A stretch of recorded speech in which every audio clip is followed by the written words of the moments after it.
সূরা কাফিরুন। আউযু বিল্লাহি মিনাশ শাইতানির রাজিম। বিসমিল্লাহির রহমানির রহিম।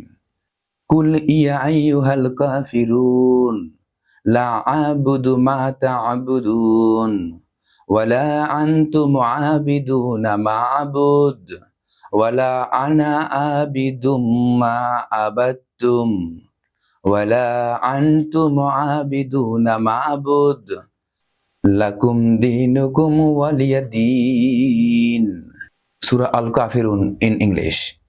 Say, O disbelievers, I do not worship what you worship, nor do you worship what I worship, nor will I ever worship what you worship, nor will you ever worship what I worship, for you is your religion, and for me is my religion. Surah Al-Kafirun, Bangla. বলুন, হে কাফিররা, আমি ইবাদত করি না, তোমরা যার ইবাদত করো, আর তোমরাও ইবাদতকারী নও যার ইবাদত আমি করি, এবং আমি ইবাদতকারী নই যার ইবাদত তোমরা করো, আর তোমরাও ইবাদতকারী নও যার ইবাদত আমি করি। তোমাদের জন্য তোমাদের ধর্ম, আর আমার জন্য আমার ধর্ম।